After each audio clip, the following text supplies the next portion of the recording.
All right. Welcome back to the Baytown Babysitters Club.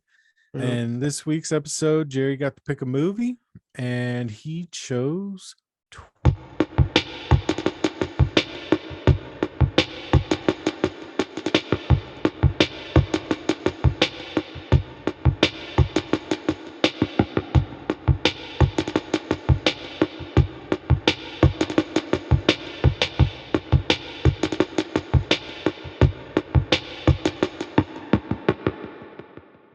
Twister. Yeah. Now, before we move into this movie, I want to say, with technology the way that it is, I'm happy that we rewatched this movie because it's a good movie. And, well, at its time, it was good. But at the time, you couldn't find out information about these types of movies unless you were like, Entertainment Weekly would do like a spot on a new movie or something like that. Yeah. But because we were rewatching this movie and I'd seen it a bunch as a kid, I got on the interwebs and I Googled it and found out a bunch of fun information that I'm going to be dropping throughout this movie review. So stick around. Wow. So you actually you did your homework this week? Yeah. And stuff. Yeah. Good. Well, so you said Twister and I texted back, LOL, okay. Yeah. And then I thought about it and I was like, wasn't that movie actually kind of good? And then I kept thinking, I remember being really entertained by that movie. So I remember thinking like, wasn't that movie pretty good? And then I thought like, oh yeah, I remember being entertained by that movie as a kid. So yeah, I was pretty excited. So I did a full book report on it. Yeah, not a full book report, but a bunch of talking points. Yeah, the reason I picked this is it reminds me it's summertime. This is a summer blockbuster movie. Mm-hmm. This is what you want. Right. In your summer blockbuster before and first of all, yeah, it's a natural disaster movie, but it's not about this is the largest tornado we ever seen and this stuff, shit like that. Yeah. This is about just storm chasers. Yeah. Speaking of storm chasers, could you hear that? Yeah, good at it. Yeah. It's about it's fucking storming. It's about just straight up storm chasers. Mm-hmm. And it's everybody kills it. There's a fucking amazing cast. Yeah. It's just a fun ass movie. So it is. It is. But what did you think of the overall of was this like a religious moment in your house where every fucking Thursday on TBS it would be playing? It did play a lot as a kid, and I saw it in bits and pieces and saw it all the way through a bunch of times. Yeah. I always enjoyed the movie. I kind of forgot that I enjoyed the movie so much, but I did. I don't remember too much about the way I saw it or, if we ever, I don't remember how I saw it. I don't remember if everybody got together and, watched or whatever. What about you? I mean, this is always on. It was always I remember every little thing down to the T on it. Even rewatching it this week, I was like, I don't need to rewatch it because I know this movie so well, but rewatching it, it was just kind of like a giggle fest because I'm just sitting there geeking out about very 90s shit. Mm-hmm. This movie is very 90s. Yeah. Now what dates this movie for you though? What dates it?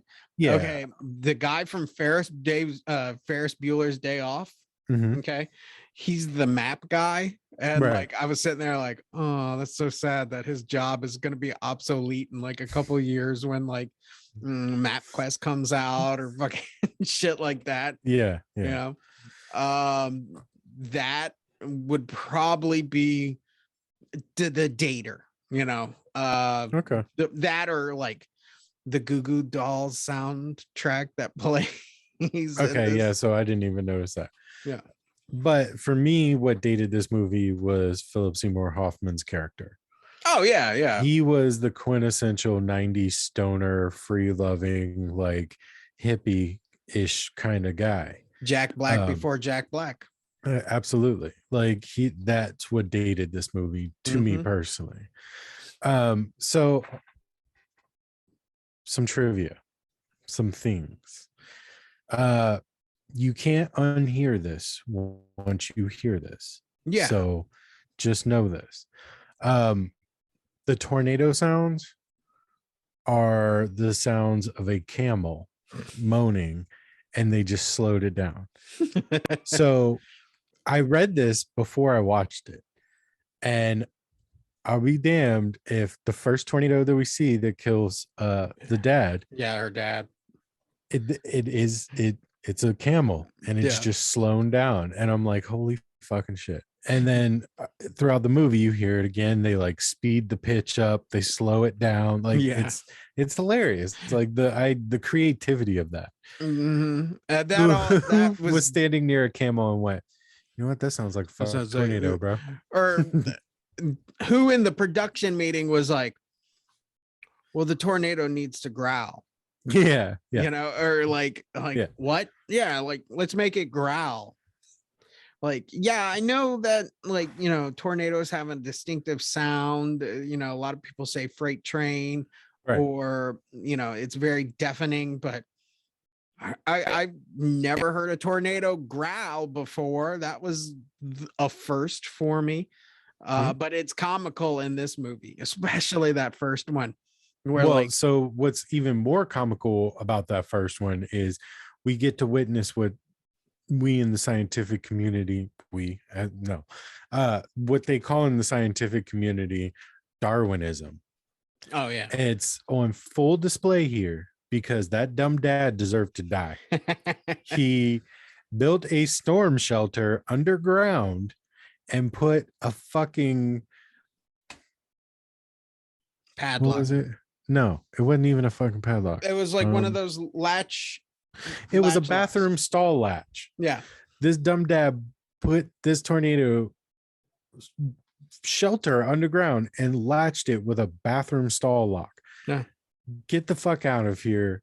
You deserve to die. Yeah. And you also notice that, like, he gets sucked up into the vortex, and the mom and the little girl and the dog, who are standing like only this far away, their hair Totally isn't fine. even fucking blowing. Yeah. Yeah. Like, yeah, it's just like they're a little bit, but like he's just like, now that brings me into the next point of there was actually some pretty decent emotional moments in this movie. oh yeah. That being one of them, just because, well, it could be because I have kids and I can only imagine what that would do to a kid seeing that. So maybe that drew more wow, words, that drew more emotion than it probably would of the average person. But there's quite a few scenes in this movie where I'm like, I don't remember being emotionally triggered like this. All right. What made you like, what took you out of the movie the hardest? Cow. Yeah, okay. Cow. Like I've seen tornadoes, and like that cow wouldn't be sitting there like in there. Fucking that cow would be ripped to shreds because of debris. Yeah. And it would just be like a blood splat, basically. Mm-hmm. I mean, we're talking about something that has the power to like destroy a fucking house. Right. And yet this cow is just perfectly just like, oh, look, it's a funny part and stuff. Yeah. And it's like, yeah, tornadoes ain't nothing to laugh about. Well, yeah. I think that this was a good PSA, but also it was a great so the thing that took me out, before I go into that stuff, the thing that took me out of the movie the most and I think it was completely unnecessary in this movie, is the entire love arc. It's not Oh yeah. necessary. That woman, that character is not necessary. No. The whole like, oh, I'll go back, get the, you can do that without a woman by his side.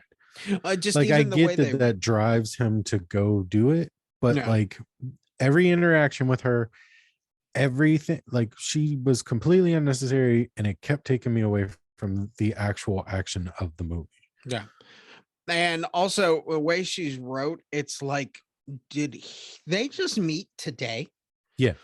Like you two are engaged, and like every time it's like, oh, I didn't know that you like did this. Right. Like, I chase tornadoes.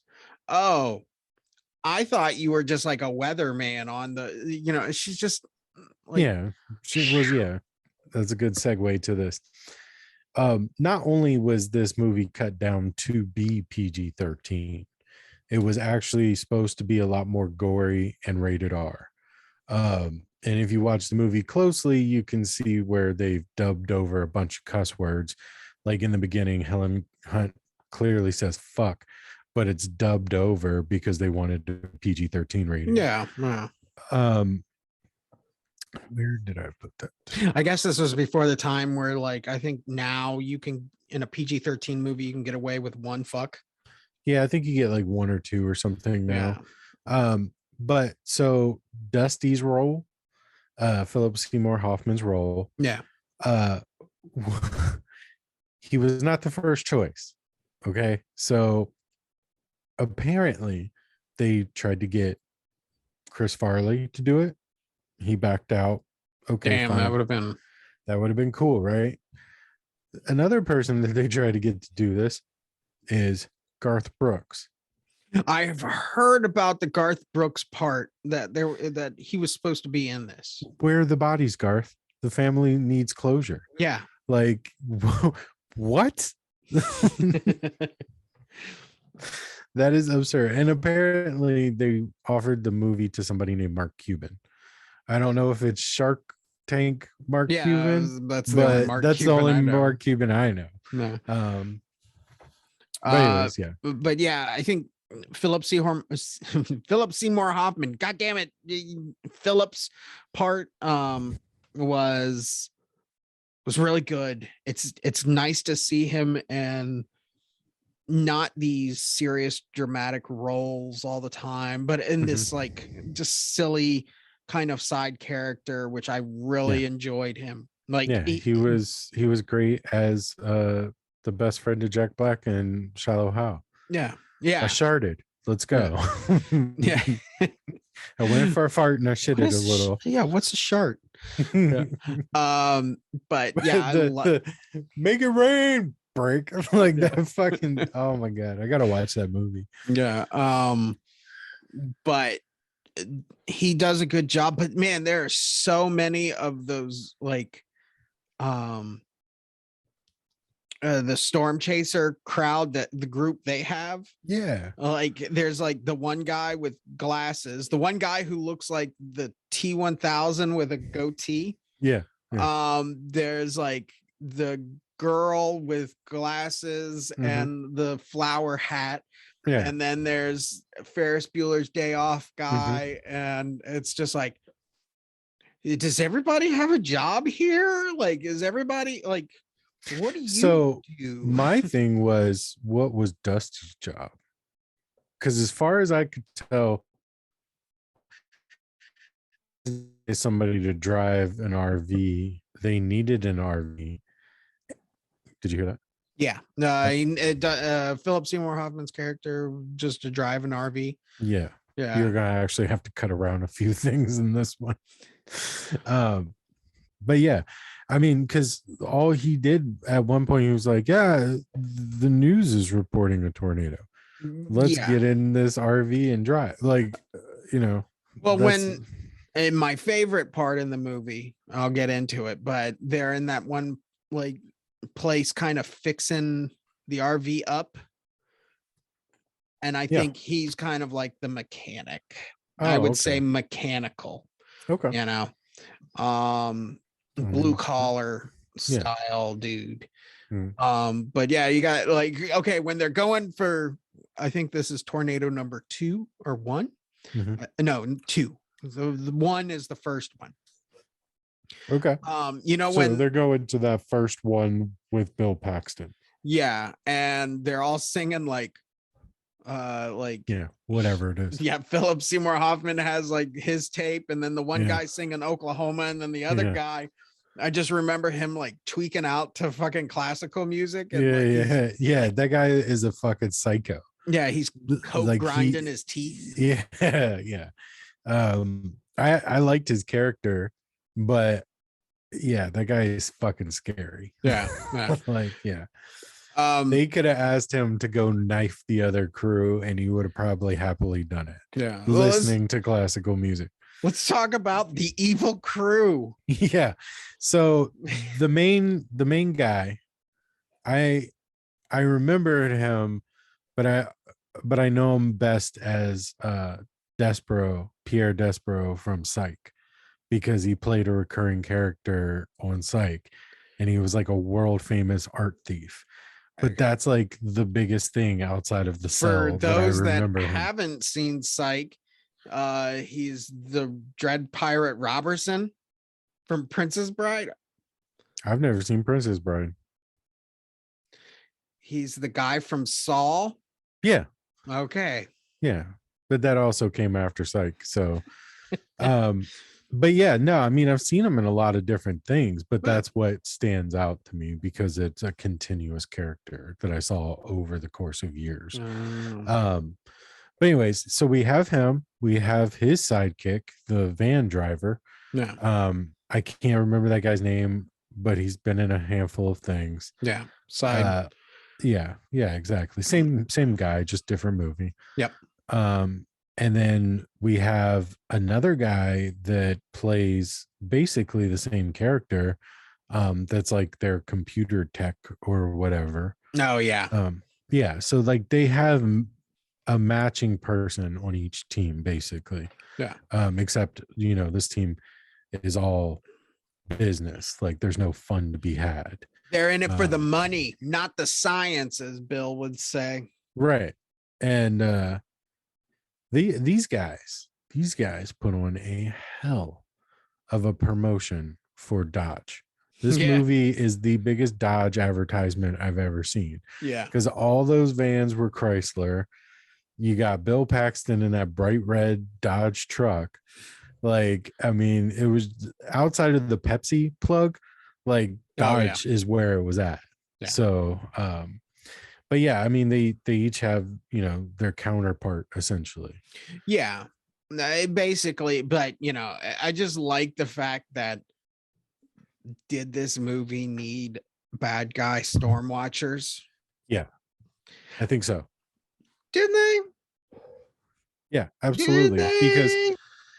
Because it shows every good movie has like somebody trying to steal the idea. In these style movies where somebody has invented something and they're trying to test it, there's always a company that is stealing it and trying to get it to market first, basically. Okay. So like, yeah, those oppositions were there, and I think that they used them lightly, and I think they used them when they needed to. Yeah. And that was the extent of it. And I think that it worked really well. Yeah. No. Why don't you think that they were necessary? Just because they were just like yeah, they were corporate assholes, but like I felt that their characters did nothing really for the story. The story is about them trying to just get Dorothy to go up in the air, their design, you know, and these tornadoes in a 24-hour period, because it's 24 hours. But just There's no way this is a 24-hour period. Swear to God, if you watch it end to end, this is 24 hours only. No, because they meet like in the middle of the day. Yeah. And then they chase the first storm, and then they chase the second storm, and then they go to Meg's house the next day. Like it's not later that day, because if you listen to what they're saying things like, oh, it's only 6 hours away. Well, if they do that 4 times, because like they go to Nah, Meg's house, they leave, they go back to Meg's house, like those distances, that it's probably like 2 or 3 days, I would say. I'm thinking it's Leave 24 it in. hours. Okay. You know, Leave if it in you, the comment yeah, section if you agree like, with Jerry or like myself. watch it and you'll see like Mhm. time just goes by Yeah. very normal. Yeah. They only change clothes at certain times, like uh obviously the Jeep incident, and her Jeep is awesome. That Jeep was fucking rad. Yeah, that's a rad fucking car. But um it feels like a 24-hour, and I think that 24 hours makes it more intense because the how many tornadoes there are in this 24-hour period. That's very true. That does make it more tense. But Yeah. so you're telling me within 24 hours, Helen Hunt lost her dad, grew all the way up, No, married oh my Bill god, no, Paxton, you don't. and That is the what's it called at the beginning of a book? the The I don't know, the prelogue. prelogue, Yeah, or whatever. yeah. I But read books, yeah, but I we don't, swear, but yeah, exactly. That tornado was so horrifying that Helen Hunt turned old. Yeah. Another really one of my favorite scenes too is you mentioned Aunt Meg. Is that she's her like name? my favorite character. Yeah, she's radical. But the basically the fiance is Yeah. sitting there eating dinner with everybody, or Yeah. food. I don't know if Yeah. it's Because dinner time. it's fucking like 2 o'clock in the afternoon. Yeah. But they're sitting there eating, and they're basically like breaking down tornado logic for this woman. And Yeah. my favorite is like, well, is there an F5? And Yeah. everybody's like, oh, lady, you just went to a new low. I can't Yeah. believe she just Yeah. dropped the F5. Yeah. Let Yeah. me tell you. Yeah. It's just, They acted like she said the N-word. Like yeah, everybody reacted like, holy shit, I can't believe you just said that. yeah, like, But oh it's my god. because Helen Hunt's dad died at an F5. Yeah, lady, So we don't like they talk were trying about to like F5s. bang that in there. Yeah, because technically we've had like 2 this year and stuff. So I Yeah. mean, we just don't talk about it. Yeah. Yeah. Um I I I thought that scene, like I enjoyed that scene, but at the same time, at that point that you mentioned, I was just like, oh fuck, yeah, of course. Yeah. Like, of course they had to do this. Like that was like mathematical in 90s movies where Yeah. like you told everything that you needed to know in some scene, and then you take it one step further somehow. Yeah, Has exactly. anybody ever gone 200 miles an hour? Whoa, man. Like, Whoa. yeah, yeah. Only Dom Toretto has. Like, Yeah. no, man, get the fuck, shut up. Like, yeah. But yeah, there's that. I think it is really like just comical. Excuse me. What else? Oh yeah, and that's also when Bill Paxton decides to finally start talking to his mail order bride. Like where Yeah. he's like sitting there and she's like Yeah. learning information and Yeah. shit. Do you also notice that like Bill Paxton just like he has like he's like a wind talker. He has Yeah, one yeah, with yeah. the He picks wind, up and, the like, dirt and yeah, like lets it fucking, go. It's like, not even windy. that man out there, he knows the tornado and the tornado knows him. You know? Yeah, yeah, like yeah, that's all it was missing is like a guy with like one tooth and an eye yeah. patch, missing an arm. Be Works at like, a gas station that they're stopped at. Like yeah, he's just known in the he town just for that comes up shit. to that lady and just throwing exposition at her Yeah. and stuff. Here's another thing about the movie. Yeah, So give me a there's a scene, fact, Jacob. so there's a scene that had to be edited out of the movie because the scene where Dusty's on top of the RV and he's in his shorts or whatever and he sits up, um you could clearly see his ball bag. So they had to, like, out of the theatrical version, so they had to like edit it out on VHSs Yeah. and DVDs as it came out. I have several copies of Twister on VHS. I think I think I might do too. watch all of them and see if I can find one with his balls. Get a Philip Seymour Hoffman nutsack. Yeah. Yeah, dude, that it's hilarious. Man, I don't know, because the ending of this movie is so, like you mentioned, like this isn't the biggest tornado ever kind of disaster movie, but the end is so goddamn ridiculous that like they're outrunning a tornado. Come on, Yeah, get fucking get some fucking no. But my yeah, that's so silly when they're sitting there and they're able to outrun a tornado, but yet farmer's like farm yeah, is like literally being torn to pieces and yeah, behind them and shit. yeah, It's like yeah. good thing we Um, wore those lead tennis shoes, keep us to the ground. so here's an interesting fact about the movie: the hail and the scene where they destroy the truck. Yeah, Um, that is, they had to have that shipped in, and they yeah, were talking to local ice companies because there was no fucking hail, and you can't count on hail. So they specifically talked to water companies to produce hail for them. And what they found out was that ice by itself was not super visible on screen. So what they did was they added milk to it so that it showed up on camera better. And when you watch the movie and you see it hitting the truck, it doesn't hit like hail. It sounds like hail, but it's just mushing apart.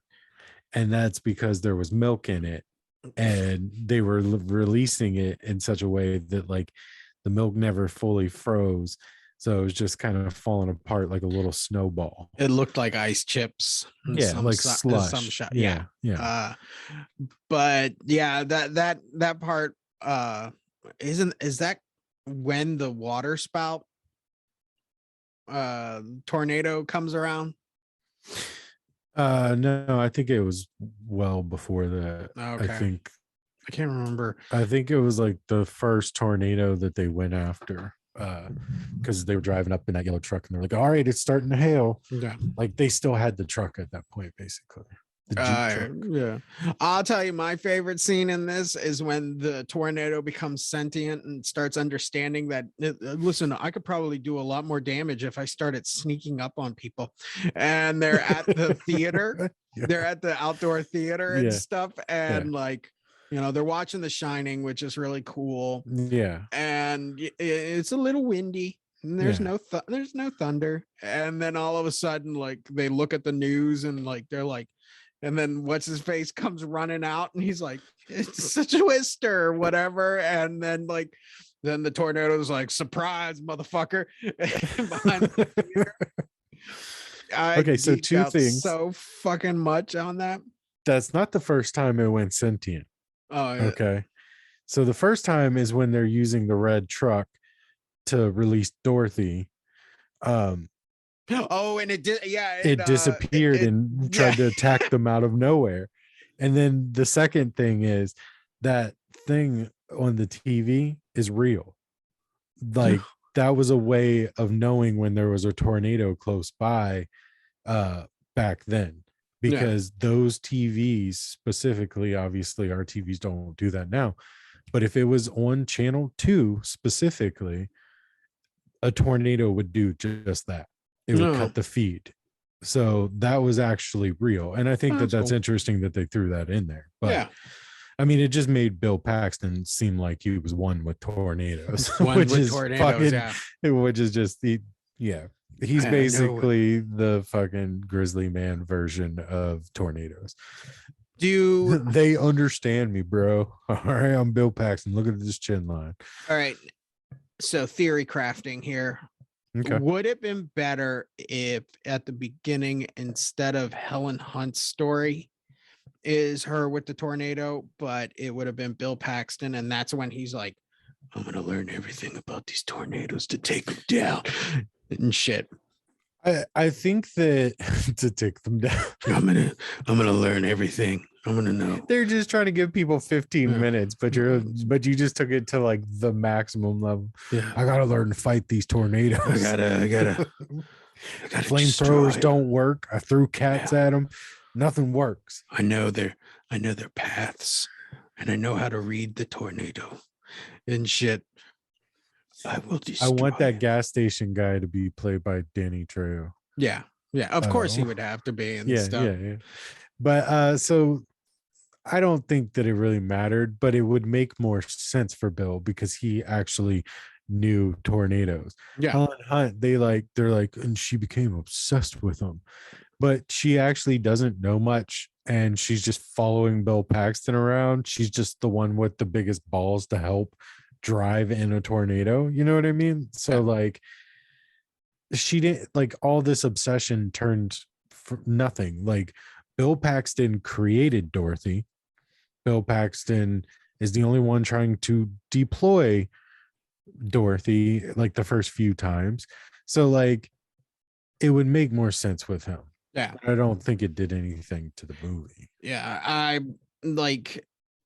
think the twist ending with her, like, wait a minute, if we put all these Pepsi bottles, it would give it a propeller and they would go up. It's like, yeah. That's pretty cool. Yeah. I know another part. I said cow earlier, but now thinking about it, if you strapped yourself to a water tank and a tornado came over, I think especially on F5 would rip your arms out of socket. Yeah. I don't know. That's why I said of it. we're not scientists here on Baby Town. No. Babysitters Club. But like, no, you're 100% right.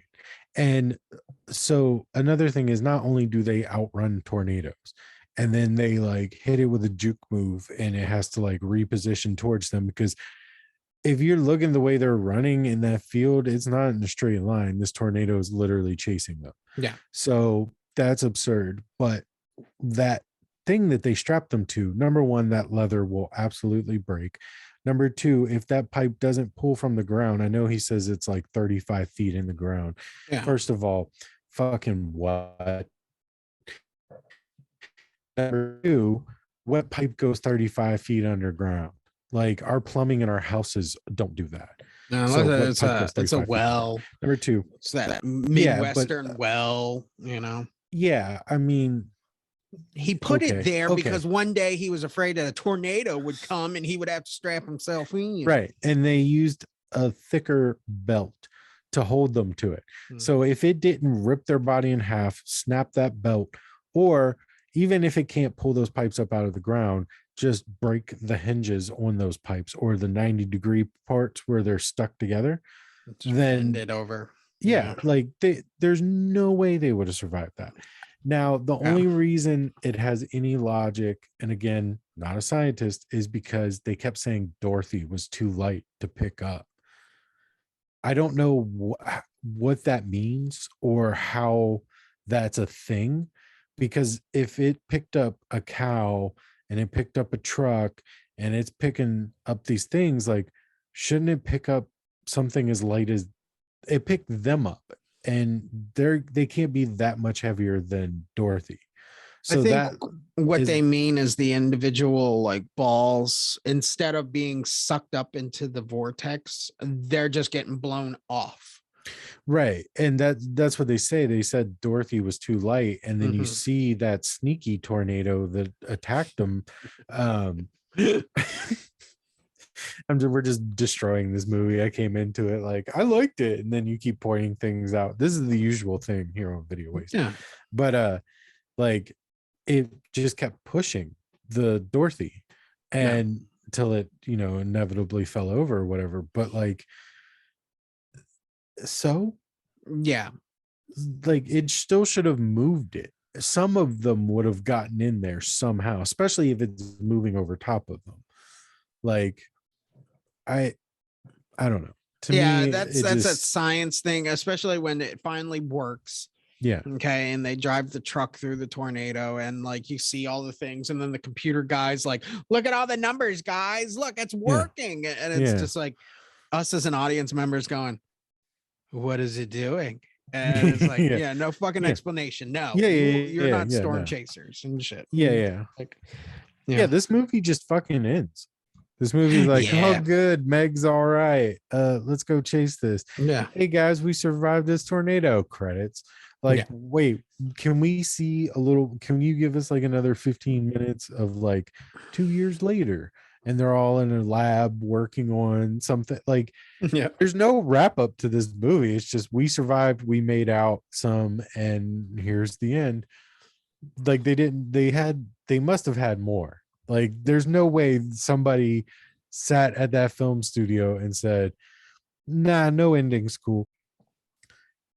They over CGI things, and they do it A so lot much, not in this movie necessarily, but in because general.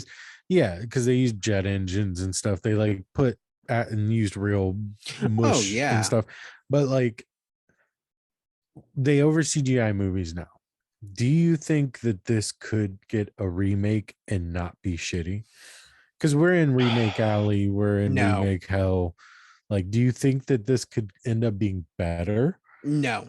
No. Okay. I think if you remade it, there would be like 4 or 5 tornadoes, which is, kind of unlikely. Like water spouts, like, yeah, you can have 4 or 5 water spouts Right. come up simultaneously. But no, they'd be like, we're gonna have 5 F5s chasing them, and Yeah. it's just like, no, They no, it's move in not. synchronicity like Yeah, fucking velociraptors and shit. yeah, yeah, They communicate yeah. through their camel growls. And yeah, he just sits there and holds his hand up to the tornadoes, and the tornadoes Yeah. listen. Come on, Blue. Don't No. do this, Blue. Yeah. Yeah, no, this is not a remake movie because it's there, it's this part in time, because it's literally like, do you have that whole team, or do you have just 2 people in a fucking Subaru? One has a laptop that has more capability power than anything in that fucking RV nowadays. That whole convoy. Yeah, that whole That whole thing. convoy could be moved down to a fucking Volkswagen Beetle and a smartphone. Yeah, like, just four characters with laptops, or with smartphones going, yeah, turn left here. Yeah, it's right down the road. Yeah, I know, Ricky. I can see the goddamn Yeah. GPS on the window. Thank you. Yeah, I'm just like, I bought the one that displays the GPS on the window. All right. She also tells me what direction to go. Right. Yeah. And like, it tells me where the tornadoes are. Yeah. And then Turn when I left talk through here. the car, it spouts out the language so that the tornado understands me. Yeah, it's just like the whole time they're having the song, the woman on the little like speech pattern is just recalculating. God, but yeah, I agree. I don't think it would make a good, but it's not even that. Like, I think that like they could make it interesting with today's technology, and they could, make the storyline better. They can improve on the things that they missed in the original. Yeah. I just think that they would over CGI it. And I agree with you. I think that it would be a Sharknado 8 type thing where there's like 30 tornadoes coming at this town, and they have to figure out how to turn on fans and turn them away somehow or some shit. So yeah, I agree.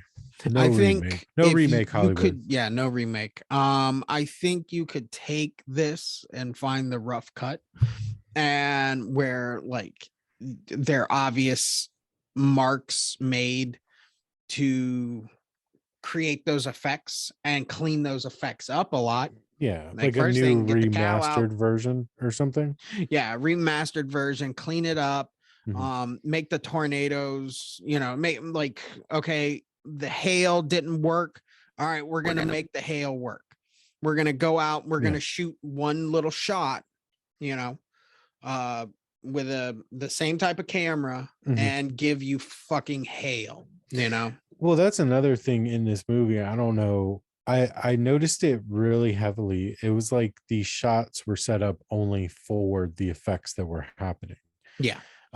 These weren't natural shots that you would typically see in a movie.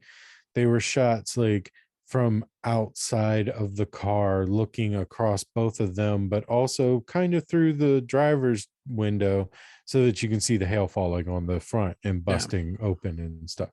So it's like that that could be adjusted, right? It could be more Yes. natural. They could do more like, because they were throwing real hail, they couldn't have the cameras outside showing the hail, you know what I mean? So like that they could do now. They have the technology, smaller cameras, waterproof cameras, whatever the case is, Yeah. and do that. So there's arguments to be made on both sides, but I agree. I think it's probably a bad idea. Yeah, I think this movie just needs a little bit added to it and stuff. But I mean, standing as it is, you know, Add the it's gore fine. back in, Yeah. because there was supposed to be like a lot more gore. Yeah. I Like, think like straight up fucking murders. gore, yeah, like if you have the cut where she says the F word, let it in. Yeah, yeah. Put out the R-rated version and clean it up and remaster it. Or yeah, just recut it. Yeah. Movie theater prices, price popcorn. Do you go see this movie? I'll go see it. I'll go see it. Yeah. Especially watch trailer. The trailer kind of builds it up pretty nice. Yeah, I'll go see it. I mean, I really enjoyed this movie. Yeah. Even for all of its goofiness. I mean, you have to realize it's a 90s movie. Mm-hmm. And that's what they were doing at the time. That's what they were selling. And we all ate it up. So yeah, definitely. Yeah, I'll go see it. Star?